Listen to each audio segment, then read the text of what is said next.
नमो बुद्धाय. मित्रांनो, त्रिरत्न 358 या यूट्यूब चॅनलमध्ये आपणा सर्वांचं हार्दिक स्वागत आहे. आपण या चॅनलच्या माध्यमातून तथागत बुद्ध आणि त्यांचा धम्म या ग्रंथाचं वाचन करत आहोत. या ग्रंथाचे लेखक विश्वरत्न बोधिसत्व डॉक्टर बाबासाहेब आंबेडकर आहेत आणि बाबासाहेबांनी आम्हाला अतिशय शुद्ध स्वरूपात, स्वच्छ स्वरूपात तथागत बुद्धांची विचारधारा दिली आहे. आपण ग्रंथातील भाग 3 धम्म म्हणजे काय, जीवन सुचिता राखणे म्हणजे धम्म हा भाग पाहत आहोत.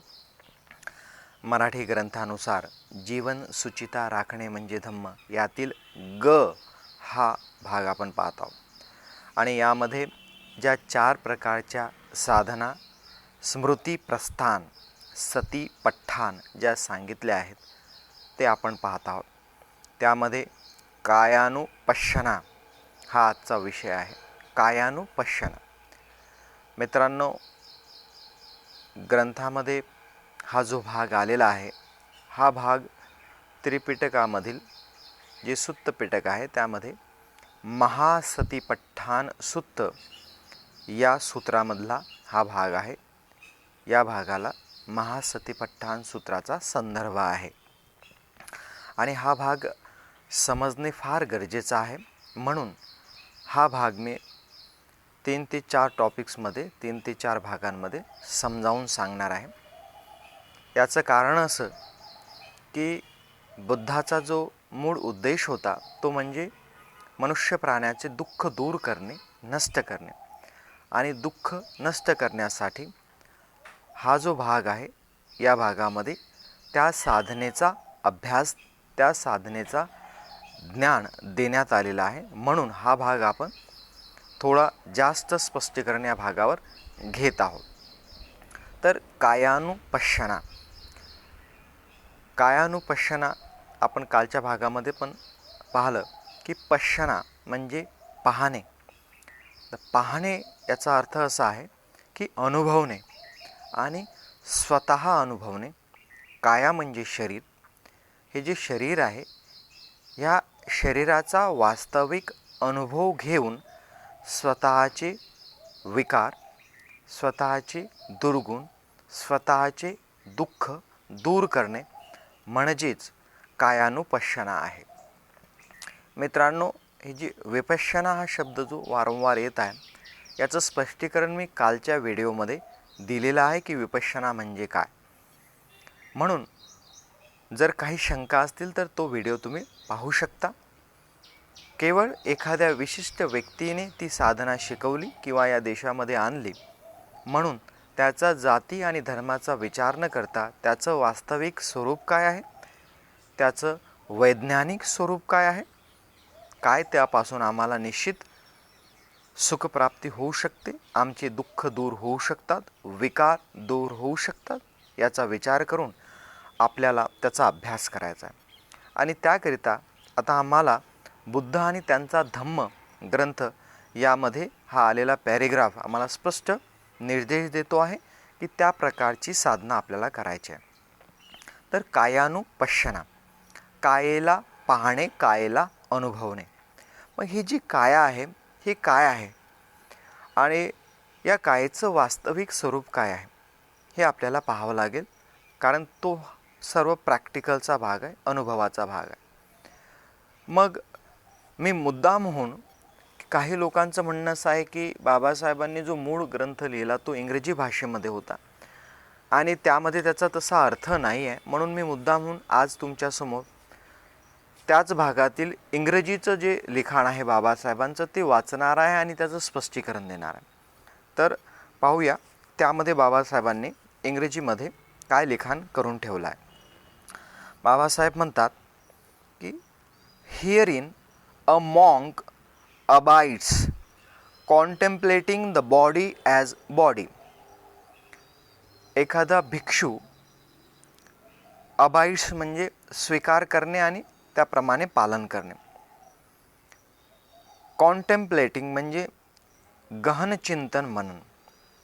द बॉडी ॲज बॉडी, हे जे शरीर आहे या शरीराला हे शरीर आहे असं स्वीकारणे आणि त्याचं काय वास्तविक स्वरूप आहे त्यावर चिंतन मनन करणे, कॉन्टेम्प्लेटिंग, गहन चिंतन मनन. मित्रांनो, शब्दांचे जे अर्थ असतात ते संदर्भानुसार बदलत असतात. तुम्ही त्याचा लिटरली अर्थ घेऊ शकणार नाही या ठिकाणी. लिटरली अर्थ म्हणजे शब्दशः अर्थ. कॉन्टेम्प्लेटिंग या शब्दाचा अर्थ इथं असा आहे की अनुभव करणे. कारण अनुभव केल्याशिवाय ज्ञानप्राप्ती नाही आहे. केवळ वाचून, लिहून, ऐकून, चिंतन मनन करून बुद्धत्व प्राप्त होऊ शकत नाही. किंवा तुम्ही तुमचे स्वतःचे दुःख, मानसिक विकृती अर्थात लोभ आणि द्वेष हे केवळ वाचून, चिंतन मनन करून, चर्चा करून नष्ट करू शकत नाही. याचा सरळ अर्थ आहे की जर आपण पोहण्याची जी कला आहे, पोहण्याचं जे शास्त्र आहे, स्विमिंग जे आहे, याच्या केवळ आपण जर पुस्तक वाचलं तर पुस्तक वाचून आपल्याला पोहणं येऊ शकणार नाही. त्यासाठी तुम्हाला प्रॅक्टिकलच करावं लागेल.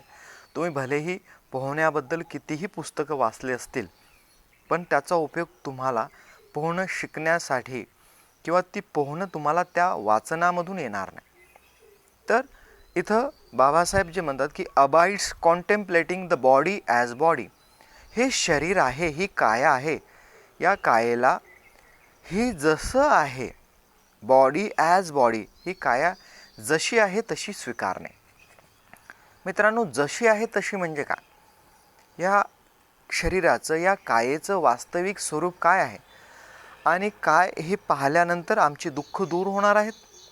आपण तर दररोज आपली काया पाहतो, आपलं शरीर पाहतो, मग आपले दुःख का दूर होत नाहीत? तर हे शरीर, हे काया बुद्धाने सांगितल्याप्रमाणे किंवा त्याचं वास्तविक स्वरूप काय आहे, सत्य काय आहे, हे अनुभवल्याशिवाय ते दुःख दूर होणार नाहीत. मग हे शरीर काय आहे? आपण वरून पाहतो की हे आपलं शरीर आहे, हे नाक आहे, ते कान आहे, डोळे आहेत. आपण थोडंसं आणखी समोर गेलं तर आपण पाहतो की हे शरीर आतमध्ये रक्त आहे, हाड आहेत, मांस आहे, नसा आहेत, वेगवेगळे शरीरामध्ये आतमध्ये भाग आहेत, लिव्हर आहेत, हार्ट आहे, रक्तप्रवाह सुरू आहे, शरीरामध्ये पाणी आहे, हा एक भाग पाहतो. आणखी आपण थोडं सूक्ष्मतेने पाहायला गेलो की हे जे शरीर आहे काही घटकांनी बनलेलं असते. जसं की पृथ्वी आहे म्हणजे जडत्व, अग्नी आहे म्हणजे शरीराचं टेम्परेचर, वायू आहे म्हणजे शरीरामध्ये वेगवेगळे गॅसेस आहेत, एअर आहे, त्याच्यानंतर जल आहे म्हणजे जे तरल पदार्थ आहेत, पाणी, रक्त, हे घटक अग्नी, वायू,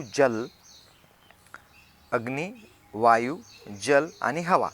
वायू, जल आणि पृथ्वी. तर हे जे घटक आहेत, या घटकांपासून सुद्धा शरीर बनलेलं आहे आणि ते घटक त्याचा स्वभाव दाखवतात. तापमान म्हणजे जे अग्नी घटक आहे तो तापमान दाखवतो, थंड किंवा गरम. जो वायू घटक आहे तो गॅसेस आणि वाताचं स्वरूप दाखवते. जो जल घटक आहे तो तरल पदार्थ, थंड आणि मॉइश्चर हे दाखवते. आणि जी पृथ्वी आहे ते जडत्व दाखवते, तर भारीपण दाखवते. तर अशा प्रकारे हे शरीर या घटकांनी बनलेलं आहे आणि ते त्याचे स्वभाव दाखवतात. त्याचासुद्धा आम्हाला अनुभव येतो. आम्हाला एखादी जखम झाली तर आपण पाहतो की रक्त बाहेर येते, हड्डी दिसते, हाड दिसते. ते पण त्याचं एक स्वरूप आहे, ते पण त्याचं एक वास्तविक स्वरूप आहे, घटकांचं एक वास्तविक स्वरूप आहे. आणखी आपण सूक्ष्मतेने जर पाहायला लागलो त्या शरीरामध्ये कुठं ना कुठं काही ना काही रिॲक्शन्स घडत आहेत, क्रिया-प्रतिक्रिया घडत आहेत आणि त्या प्रतिक्रिया आम्हाला महसूस होतात, अनुभवल्या जातात. त्याला आपण संवेदना म्हणतो. संवेदनांच्या आधारावर ते शरीर आम्हाला अनुभवल्या जाते. म्हणजे हे हार्ट आहे, हृदय आहे, त्या हृदयाचे ठोके होत आहेत, त्याचे पंपिंग होत आहे, तर त्यापासून एक प्रकारच्या संवेदना उत्पन्न होत आहेत. आम्हाला बऱ्याचदा गरमी होते तर शरीरावर त्या प्रकारे संवेदना उत्पन्न होतात. संवेदना म्हणजे आम्हाला जे फील होऊन राहिलं, शरीरावर होणारी जी बायोकेमिकल रिॲक्शन आहे ती आम्हाला फील होत आहे. संवेदना आम्हाला अनुभव होऊन राहिले, भीती वाटत आहे, शरीर थरथर कापत आहे, तर हे जे संवेदना आहे त्या संवेदना आपल्याला अनुभव आहे. तुम्ही जेव्हा साधनेचं शिबिर कराल तर तेव्हा तुम्हाला खूप चांगल्या प्रकारे याचा अनुभव होईल. तर ही संवेदना, पोटामध्ये काही होत आहे, गुडघ्यांमध्ये काही होत आहे, पायामध्ये काही होत आहे, डोळ्यांमध्ये काही होत आहे, काहीतरी बायोकेमिकल रिॲक्शन होत आहे. का होत आहे? याचं हे नॅचरल स्वरूप आहे, हे बदलत आहे. याची वास्तविकता काय की जे शरीर आहे प्रत्येक क्षणाला बदलत आहे. Being is becoming. मी आहे असं नाही, मी प्रत्येक क्षणाला बदलत आहे. आणि तो बदल जो घडत आहे, शरीरामध्ये काहीतरी बायोकेमिकल रिॲक्शन होत आहे, जीव रासायनिक क्रियाप्रतिक्रिया शरीरामध्ये होत आहेत.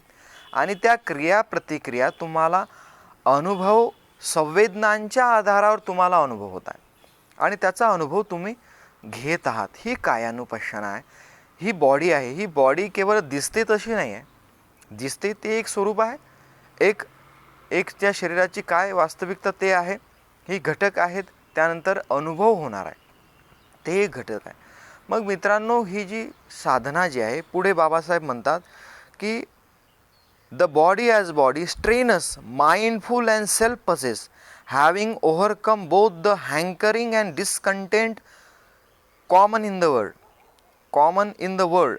हे जे माझं शरीर आहे, हे याला लोक म्हटलं, हे जे शरीर आहे, या शरीरामध्ये काय घडत आहे तर ही जी काया आहे, या कायामध्ये लोभ आणि द्वेष हे दोन विकार सतत उत्पन्न होत आहे. आणि हे कशाच्या आधारावर होत आहे तर शरीरामध्ये ज्या बायोकेमिकल रिॲक्शन्स होत आहेत त्याच्याप्रती माझं मन जी प्रतिक्रिया करत आहे, हे ज्या संवेदना आहेत, ज्या सुखद आहेत किंवा दुःखद आहेत, त्याच्याप्रती जे माझं शरीर प्रतिक्रिया करत आहे, लोभाची प्रतिक्रिया किंवा द्वेषाची प्रतिक्रिया, तर यामुळे मी दुःखी आणि कष्टी होता. परंतु मी जेव्हा माझं हे शरीर संवेदनांच्या आधारावर अनुभवायला लागतो तेव्हा समजते अरे हे शरीर तर सतत आणि सतत बदलत आहे. आणि शरीरामध्ये ज्या संवेदना उत्पन्न होत आहेत त्याही सतत आणि सतत बदलत आहेत. मग जे सतत बदलत आहेत त्याप्रती मी लोभ किंवा द्वेष करण्यात काय अर्थ आहे? परंतु हे केवळ चिंतन मनन नाही तर अनुभवत आहे. जे शरीर आहे, या शरीराचा अनुभव होत आहे. समजा हा हात आहे, या हातामध्ये काय अनुभव होत आहे, काही संवेदना अनुभव होत आहे. अनुभव होणे फार गरजेचं आहे आणि तोही वास्तविक अनुभव होणे फार गरजेचं आहे. मित्रांनो, विपश्यना साधना शिबिर केल्यानंतर हे अगदी स्पष्ट होतं की काय अनुभव होत आहे. आणि त्या अनुभवावर आधारित आम्ही लोभ आणि द्वेष हे विकार नष्ट करत असतो.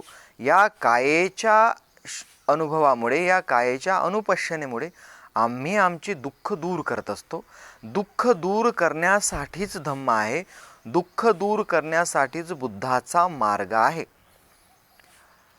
तुम्ही म्हणाल की केवळ पुस्तकी वाचन केल्यामुळे हे होणे शक्य नाही. एक उदाहरण घेऊया. एखादा MD डॉक्टर आहे, सर्जन डॉक्टर आहे आणि तो पोस्टमॉर्टम करतो आहे. तर तो वारंवार शरीर पाहतो आहे की हे शरीर काय आहे, त्याला तर शरीर समजत आहे की हे शरीर पोस्टमॉर्टम केल्यानंतर या बॉडीमध्ये काय आहे. परंतु काय तो डॉक्टर दुःखमुक्त आहे? काय तो अर्हत होऊ शकला? काय त्याने त्याचे मानसिक विकार नष्ट केले आहेत? अर्थातच नाही. याचं कारण असं आहे की तो जे काही प्रयोग करत आहे, ती जी काही बॉडी पाहत आहे ती इतरांची बॉडी आहे. तो अनुभव नाही आहे, स्वतःच्या बॉडीचा अनुभव नाही आहे, दुसऱ्याच्या बॉडीचा अनुभव आहे. त्याला हे कन्फर्म झालं आहे की बॉडीमध्ये आतमध्ये काय असते. परंतु त्याच्या पुढची जी सूक्ष्म अवस्था आहे ती अवस्था काय की या बॉडीमध्ये बॉडी आहे याचा अनुभव काय आहे. तर तो तुम्हाला या संवेदनांच्या फिलिंग्सचा अर्थ असा आहे की बॉडीमध्ये काय उत्पन्न होत आहे आणि काय नष्ट होत आहे याचा अनुभव घेणे हे महत्त्वाचं आहे. आणि त्याकरिता तुम्हाला स्वतः ही कायानुपश्यना, बॉडी ॲज अ बॉडी स्वीकारणे फार गरजेचं आहे. आणि ते तुम्हाला शिबिर केल्याशिवाय मला वाटते की शक्य नाही आहे, ते होऊ शकणार नाही. म्हणून हा जो कायानुपश्यना भाग आहे हा तुम्ही महासतिपट्ठाण सूत्रामध्ये त्याचा संदर्भ घेऊ शकता आणि अभ्यास करू शकता. आपल्याला हे समजलं असेल मी अशी अपेक्षा करतो. नाही समजल्यास कृपया संपर्क करा, कमेंट बॉक्समध्ये लिहा. वाटल्यास आपण आणखी त्याचं स्पष्टीकरण देऊया आणि समजावून सांगण्याचा प्रयत्न करूया. समजणे फार गरजेचं आहे. समजल्यासच तुम्ही त्याच्यावर चिंतन मनन करू शकाल आणि अभ्यास करू शकाल. अभ्यास करण्यासाठी शिबिर करणे फार गरजेचं आहे अशी मी अपेक्षा करतो आणि या ठिकाणी थांबतो. धन्यवाद.